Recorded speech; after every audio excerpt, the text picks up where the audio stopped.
a Europa, en este caso a Rumania, para pues atender a los mexicanos que salgan de Ucrania. Es un gesto de enorme solidaridad nacional que mucho le debemos reconocer a este gobierno. Pero también le debemos reconocer a este gobierno su capacidad para darle a las mismas palabras diferentes significados. No significa lo mismo la palabra avión cuando se trata de un transporte presidencial que la palabra avión cuando se trata de un transporte para desplazados de guerra en una zona tan lejana de México como Ucrania. Tampoco significan lo mismo aeropuerto, cuando el aeropuerto es una obra antigua o anterior al mandato actual, es sinónimo de dispendio, lo mismo que un aeropuerto militar es una obra redentora para crear un sistema aeroportuario en el centro del país. Y bueno, ya no digamos la palabra dinero. La palabra dinero significa para ciertos momentos de la política mexicana el vehículo corruptor. En el otro, pues la forma para, sin importar cuánto de ese dinero se gaste, ir hasta Ucrania a rescatar, ojalá que a todos los mexicanos que quieran regresar a su país. Pero por lo pronto, Pepe, valdría la pena analizar otro elemento. Estos mexicanos, tras los cuales fuimos nosotros, pertenecen a este selecto grupo de personas en el mundo que se benefician de que México tenga aviones oficiales. Un avión militar es un avión oficial, como era un avión oficial o es un avión oficial el avión que el presidente se rehúsa a utilizar, que bien podría haber sido usado para este humanitario fin. No, se prefirió otro transporte. Bueno, pues nosotros usamos los aviones no para los usos oficiales del gobierno en la administración pública, sino para los rescates. No solamente rescatamos a los connacionales, como ahora les dicen, sino que también rescatamos a un señor que viene de un intento de reelección, como Evo Morales. Hemos pasado y desafortunadamente lo que ha sufrido gran parte de la sociedad. Somos el quinto país con más muertes en el mundo, un nada honroso quinto lugar. Y a eso habría que agregarle que somos de los países con el índice de letalidad más alto del mundo. Somos el país número 1 en trabajadores de la salud fallecidos durante estos 2 años. Somos uno de los 5 primeros países en orfandad por pandemia, por COVID, y también uno de los primeros en mortalidad por embarazadas, mortalidad gestacional por COVID. Todo eso nos hace ver que estos 2 años han sido terribles para nuestro país. ¿Qué hemos aprendido, doctor, además de sumar muertes? 5.5 millones de mexicanos fallecidos, mexicanos y mexicanas fallecidos contagiados, por el COVID, y casi 320,000 muertes, aunque hay quien habla de 600,000, doctor.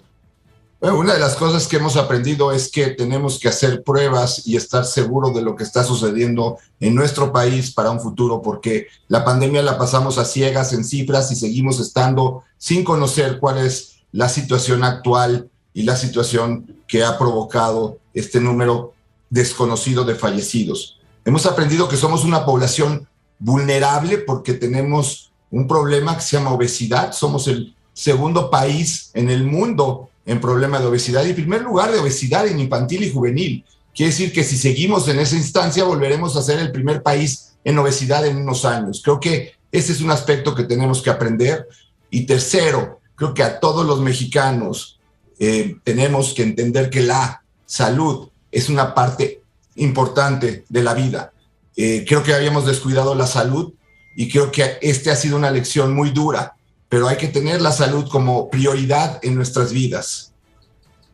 El mundo ha actuado como ha podido, pero pregunto, ¿México lo ha hecho adecuadamente cuando el responsable de dirigir la política de salud para la lucha contra la pandemia, Hugo López-Gatell, pues incluso tiene una demanda penal por parte de gente que murió y lo acusa de criminal.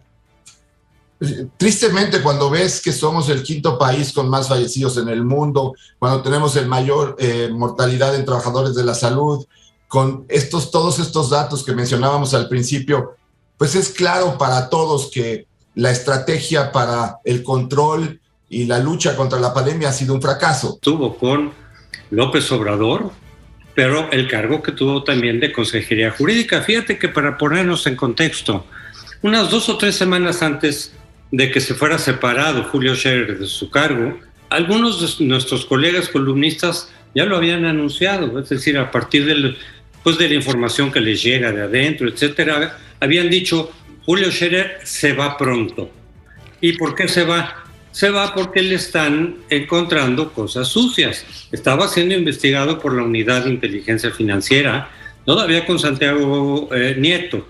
Probablemente la Fiscalía también le estaba viendo qué estaba haciendo, y se hablaba de transacciones ilícitas, de decir: yo te resuelvo este problema, pero dame tantos millones, yo te puedo conectar con esta otra persona, yo te puedo conseguir un permiso, pues aprovechando desde luego la fuerza y influencia nada menos que del consejero jurídico. Eso es lo que se decía en esas columnas, Pepe. Siempre hay que verlas, por supuesto, con reserva, porque hay veces que es información que no tiene fundamento. Pero resulta que a las 2 o 3 semanas de eso, efectivamente separaron a Julio Scherer, y se empezó a hablar también en el ambiente periodístico de que estaba siendo investigado por ese tipo de cosas por la Unidad de Inteligencia Financiera, y que había tenido problemas también, desde luego, con el fiscal general. Entonces, no me sorprendería, es decir, por todos estos elementos, que efectivamente Julio Scherer estuviera metido en esos líos. Él ya se defendió, tendrá que defenderse. Yo no puedo tampoco aquí decir si hay culpabilidad o no, pero ya estaba en el ambiente el hecho de que él estaba utilizando esa influencia para enriquecerse. Tienen que seguir investigando, por supuesto, ya está en manos de la Fiscalía. La Fiscalía tendrá que profundizar para ver si eso era cierto o no.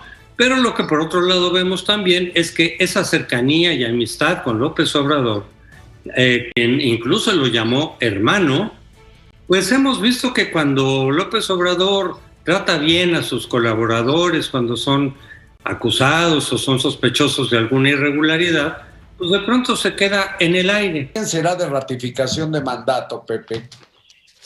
Andan repartiendo en colonias, en todas las colonias de la Ciudad de México, volantes como este. Mira, para quienes están sintonizándote por Telefórmula. Sí, sí. Son volantes con los colores, ahí va el mensaje subliminal de Morena, es el morado moreno o el morado de Morena, en que, fíjate, dice AMLO, el mejor presidente en décadas. ¿Por qué?